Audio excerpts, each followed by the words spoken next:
Hello students, how are you. तो chemistry का paper आपका हो चुका है और ये मेरे पास सेट थर्ड है जिसका सॉल्यूशन मैं आपको कराने वाली हूँ। ठीक है, एक बार आप चेक कर लेंगे कि आपके कितने क्वेश्चन करेक्ट जा रहे हैं। तो देखते हैं जल्दी से क्वेश्चन नंबर 1 को, जहाँ पे आपसे पूछा गया है कि डिहाइड्रेशन रिएक्शन में इनिशिएशन स्टेप क्या होता है। जब आप क्या बनाते हैं, अल्कोहल से एल्कीन बनाते हैं कॉन्सेंट्रेटेड H2SO4 की प्रेजेंस में, तो इनिशिएशन स्टेप होता है इसमें प्रोटोनेशन ऑफ अल्कोहल। ठीक है, ऑप्शन सी आपका रहेगा। नेक्स्ट है which reagent are required for one step conversion of chlorobenzene to diphenyl. तो क्लोरोबेंजीन से डाइफिनाइल बनाने वाली रिएक्शन फिटिक रिएक्शन है, जो कि सोडियम मेटल ड्राई ईथर की प्रेजेंस में होती है, तो ऑप्शन नंबर ए रहेगा। नेक्स्ट है which of the following complex will show linkage isomerism. Linkage isomerism वो शो करते हैं जिनके पास एम्बिडेंटेट लिगेंड हो। तो यहाँ पे आपको NO2 एम्बिडेंटेट लिगेंड दिख रहा है, तो डी ऑप्शन रहेगा। ओके, नेक्स्ट देखिए which of the following transition metal has the highest melting point. तो आपका क्रोमियम यहाँ पे हाईएस्ट मेल्टिंग पॉइंट वाला रहेगा। क्यों? क्योंकि इसमें अनपेयर्ड इलेक्ट्रॉन भी ज़्यादा है और डीलोकलाइजेशन ऑफ इलेक्ट्रॉन की वजह से मेटेलिक बॉन्ड स्ट्रॉन्ग हो जाता है।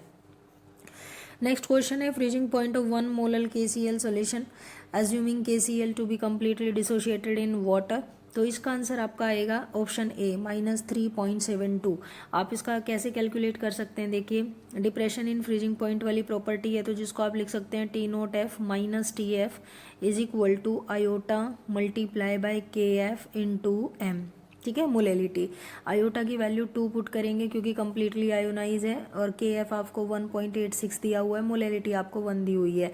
तो आप इसको सोल्व कर लेंगे और ये आपका आएगा 3.72। अब इधर देखिए T0F आप 0 डिग्री सेल्सियस रखेंगे प्योर वाटर के लिए और यहाँ पे आएगा -TF, तो TF आपको निकालना है, इसलिए -3.72 आपका आंसर आ जाएगा, ए ऑप्शन। नेक्स्ट क्वेश्चन है the reagent that can be use to convert benzene diazonium chloride to benzonitrile. तो इसमें भाई आपका CuCN आएगा, सेंडमेयर रिएक्शन है ये। आगे देखिए the strongest base in the aqueous solution, ये सेकेंडरी अमाइन रहेगा आपका, ऑप्शन ए आएगा।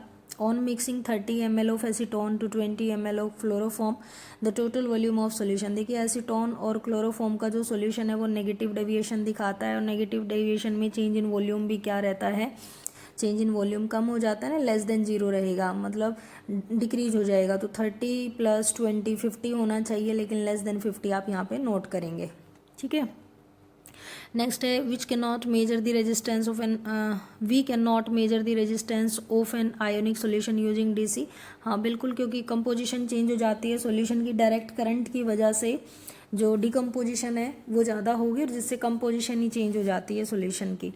Primary and secondary valencies of cobalt. तो यहाँ पे भाई प्राइमरी वैलेंसी आपकी में है जो काउंटर आयन है बाहर 3, और कोऑर्डिनेशन नंबर 6 रहेगा, जिसको आप सेकेंडरी वैलेंसी कहते हैं। क्वेश्चन नंबर 11 में आपसे पूछा गया है कि ए क्या रिप्रेजेंट कर रहा है। तो ए आपका फ्रीक्वेंसी फैक्टर होता है, इसको आरेनियस फैक्टर भी बोला जाता है। Alpha D glucose and beta D glucose differ from each other with respect to किस पे, C1 पे। ठीक है, C1 कॉन्फ़िगरेशन पे ये डिफर करता है। समझ आ गई ये बात आपको? ठीक है, अभी 1 सेकेंड वेट करना प्लीज़। यहाँ पे देखिए ये क्वेश्चन आ गया हमारे पास, question number 13। Okay, assertion reason based question है।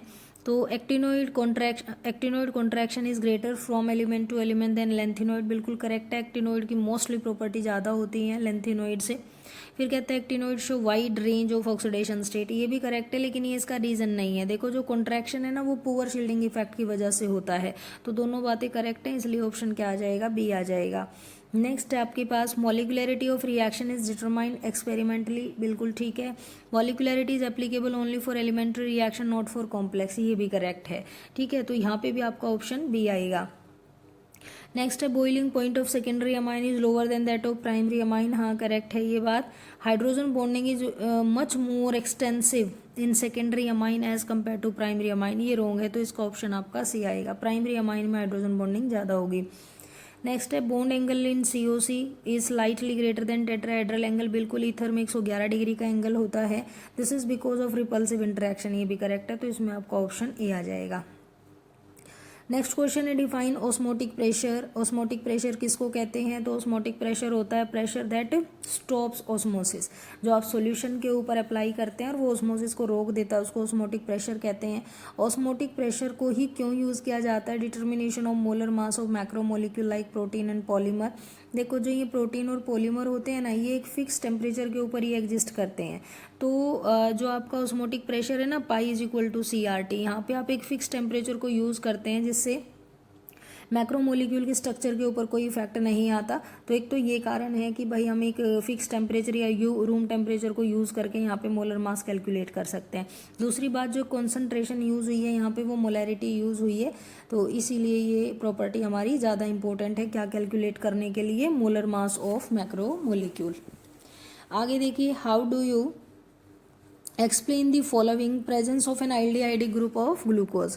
तो एल्डिहाइडिक ग्रुप को की प्रेजेंस दिखाने के लिए आप ब्रोमीन वाटर टेस्ट करते हैं, ठीक है, ब्रोमीन टेस्ट करते हैं और जिसमें आपका क्या बन जाता है, ग्लूकोनिक एसिड आपका बन जाता है। सेकेंड है प्रेजेंस ऑफ 5OH ग्रुप, तो इसमें आप एसिटाइलेशन करते हैं जिसमें पेंटाएसिटेट आपके पास बन के आता है। तो काफ़ी इजी क्वेश्चन था। नेक्स्ट देखिए, draw the structure of the product. अच्छा, यहाँ पे आपको प्रोडक्ट बनाना है और ये क्या कराया जा रहा है, यहाँ पे हीट की प्रेजेंस में ब्रोमीन मॉलिक्यूल यहाँ पे ऐड किया हुआ है। तो व्हाट डू यू थिंक, आपको क्या लगता है कि यहाँ पे क्या रिएक्शन होना चाहिए। तो देखो, जब हाई टेम्परेचर पे या लाइट की प्रेजेंस में आप ब्रोमिनेशन कराते हो तो एलाइलिक पोजीशन के ऊपर क्या लग जाता है, ब्रोमीन लग जाता है, यही होगा ना। और वैसे भी आप देखो, ये प्राइमरी है, ये सेकेंडरी कार्बन है, तो यहाँ पे जो आपका ये वाला कार्बन है, यहाँ से एक H रिमूव होके वहाँ पे क्या लग जाएगा, ब्रोमीन लग जाएगा।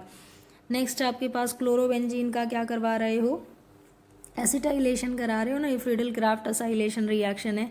तो इसमें दोनों प्रोडक्ट बनेंगे, ऑर्थो भी और पैरा भी। तो पैरा पे आपका बन जाएगा COCH3, ये मेजर प्रोडक्ट है, बाकी आपको ऑर्थो भी बनाना था।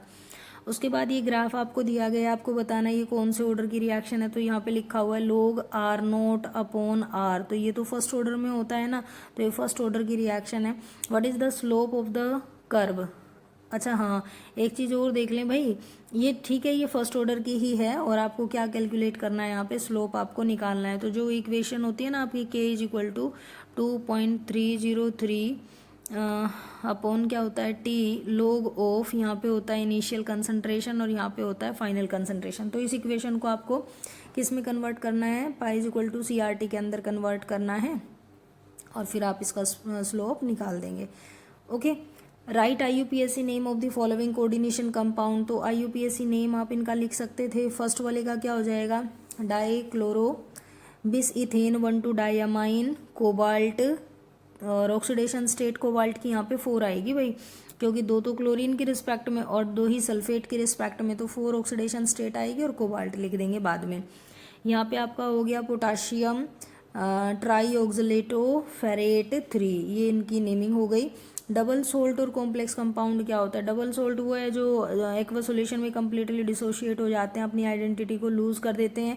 कॉम्प्लेक्स कंपाउंड वो होते हैं जो आइडेंटिटी को लूज नहीं करते। डाइडेंटेट लिगेंड कौन से होते हैं, जिनके 2 डोनर एटम हो, ओके, जैसे कि इथेन 1,2 डाइअमाइन। और एम्बिडेंटेट क्या होते हैं, ये टाइप है यूनिडेंटेट की, लेकिन इनके पास भी डोनर एटम कितने होते हैं, 2 ही होते हैं। उसके बाद नेक्स्ट क्वेश्चन है, how can you obtain the following aniline from ammonium benzoate. तो अमोनियम बेंजोएट क्या होता है, देखो ये बेंजोइक एसिड है, अमोनियम बेंजोएट बनाना है आपको, ये है अमोनियम बेंजोएट। तो आपको यहाँ से क्या बनाना है, आप बनाना चाहते हैं यहाँ से एनिलीन। तो सबसे पहले तो आप इसको हीट करें, जब आप इसको स्ट्रांगली हीट करते हैं तो यहाँ से क्या रिलीज हो जाएगा, वाटर रिलीज हो जाएगा। वाटर रिलीज होने के बाद क्या बनेगा, CONH2 अमाइड बन जाएगी। अमाइड बन गई तो अब यहाँ पे HBD reaction Hofmann bromide degradation लगा दो, CO हट जाएगा, एनिलीन बन जाएगी। बेंजीन डायाजोनियम क्लोराइड से आपको क्या बनाना है, नाइट्रोबेंजीन बनानी है। बेंजीन डायाजोनियम क्लोराइड, ये रहा N2 और Cl, N2 positive Cl negative. तो सबसे पहले तो आप क्या करें, इथेनॉल से इसको आप ट्रीट कर सकते थे, आपके पास बेंजीन बन जाता, और बेंजीन का फिर नाइट्रेशन कर दो HNO3 और H2SO4 की प्रेजेंस में, तो आपका नाइट्रोबेंजीन बन जाता।